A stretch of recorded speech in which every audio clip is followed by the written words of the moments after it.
Welcome back to Learning Curves. I'm Anastasia and welcome to my kitchen. We have a lot of work we're planning to do to this space, to change a few things, to make it less loudly someone else's, but that is not what this video is about. This video is about making a meal that we call our breakfast. It's a pretty easy meal to make and delicious, and we make it just about every weekend and some weeknights. In my recent 5 Things video, I talked about being a vegetarian and I talked about my love for Trader Joe's, and this is going to combine those two things. This is a vegetarian meal made almost exclusively. I think this time I'm making it exclusively with things that I purchased from Trader Joe's. You don't need to buy all of these things from Trader Joe's. I think only one of them is kind of specific to them, but let's get into it.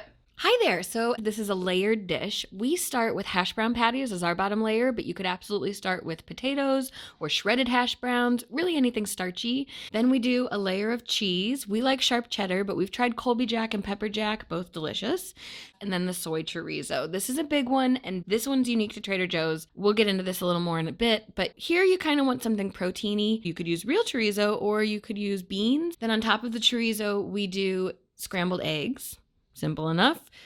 Then the toppings. We both really love these hot and sweet jalapenos from Trader Joe's, but you could use regular jalapenos or skip them all together. I like chunky salsa, and my husband likes this chili pepper sauce for even more kick. So let's get into it. This recipe in total probably takes about half an hour from preheating the oven to sitting down at the table to eat, but really most of that is inactive time.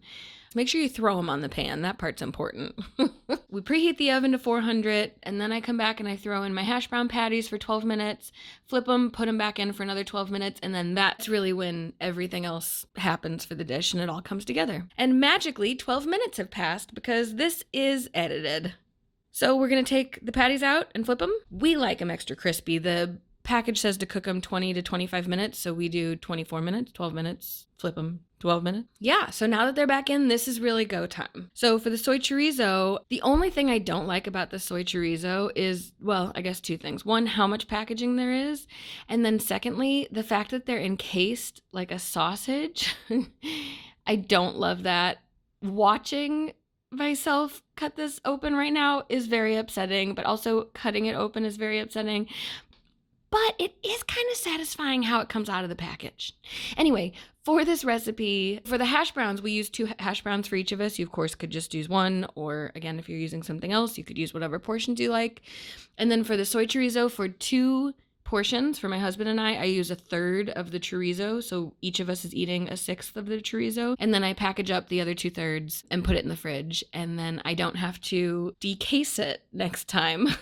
So I just microwave the chorizo. I used to get really fancy before we had a child, and I would chop up an onion and saute that with garlic and then add the chorizo to the pan, but obviously that gives you another pan to have to clean. Sometimes I do it in the same pan that I would then scramble the eggs in, but I've stopped doing that. I just microwave it. It's a whole lot faster, but make sure you cover the bowl because this will splatter. Makes a big mess, and then your husband gets mad at you, even though it's delicious. So once it's steamy, I just covered it back up and set it aside for assembly. Time to scramble our eggs. I like to go about medium heat. I use 4 out of 10. Sometimes I'll use olive oil. Sometimes I'll use a grapeseed oil or something. But during pregnancy, I've been getting really decadent, and my midwife recommends that I consume medium chain triglycerides with every meal. Feel free to look those up. And so I go with butter for this, and I am not shy about it. I use half a stick of butter, which is 1/4 cup, 4 tablespoons. So here I'm measuring out the half a stick, even though it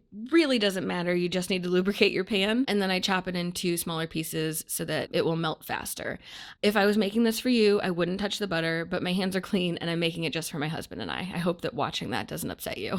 Obviously, this pan has not preheated completely. Otherwise, this would be melting a lot faster, but we put it in the pan. Anyway, I do 2 eggs for me, 3 for my husband, but this time I decided to do a few extras so that I could put some extra scrambled eggs in the fridge, but then I didn't film that part because I don't know why. I season our eggs with the same thing that we season everything in this house with, which is salt, pepper, and garlic powder.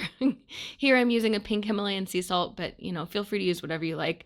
Sometimes, again, if I want to get fancy, I'll add a little cumin, or if I'm feeling spicy, I might add some red pepper flakes, or maybe some just cayenne, some ground red pepper. But feel free to put in whatever you like and beat them up. Look at this cute little beater I got for my sister. And it whisks really well, even though it's kind of small. It's small but mighty. I like it. The only two things I know about the science of whisking eggs are, one, that the goal is to get as much air in there as possible, and two, which is kind of related to one, you want the eggs to about double in size when you've whisked them. It should take about 2 minutes. Again, the magic of editing. We've got a lot of air bubbles. We've not doubled in size, maybe 1.5. So once your butter is good and melted, I'm whisking the whole time. I'm trying to get all that air in there as much as I can. But go ahead and pour your scrambled eggs into your preheated pan and let them cook. While the eggs are cooking, I prepare for assembly.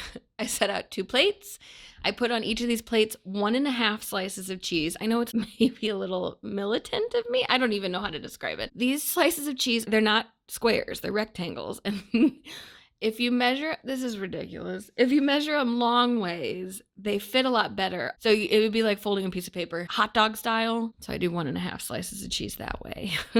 So a note I did want to make about the eggs, you may have noticed that they were pasture raised. I did a little reading about the difference between different types of better for the chicken eggs, and the rules for cage-free or free range are really not as liberal as we think they are. You know, the chickens still only get 1 or 2 square feet, but in pasture-raised eggs, they have to have at least 108 square feet, and they feed on grass and bugs, and, you know, they get to live happier lifestyles, and research has shown that they produce healthier eggs.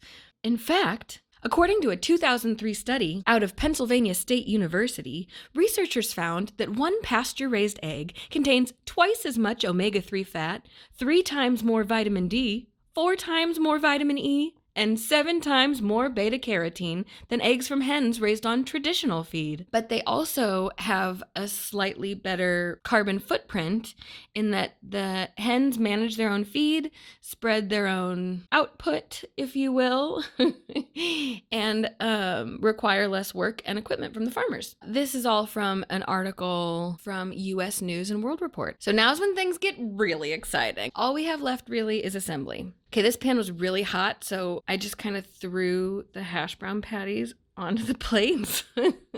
So now here we go for assembly. So we got the 2 patties, we've got our 1.5 slices of cheese. Next we put on the soy chorizo. You guys, I was really proud of myself for how much I did not spill all over the plate with these.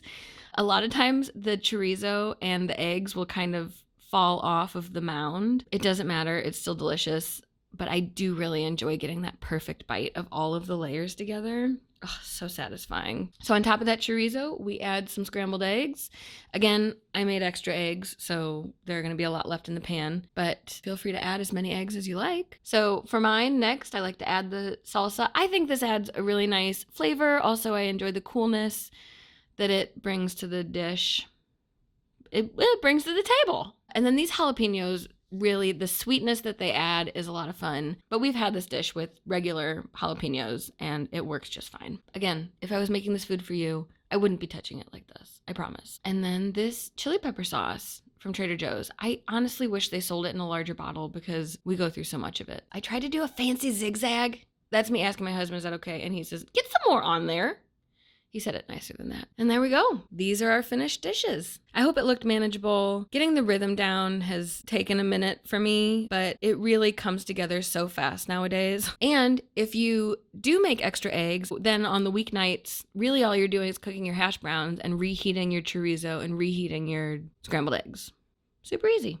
So here we have the finished product. Let me know if you try it. I would be so excited to hear about someone trying this. Please let me know if you try it. Hopefully it gives you a little bit of breakfast or meal inspo. And yeah, if you like this video, please like this video and please consider subscribing. I'll see you next time. Thanks. Bye. Not sponsored because this is like my 7th video, 8th video, and no one's paying me to do anything yet. And maybe you too can enjoy it with your family or no one. Or you by yourself. What? Wasn't he that good?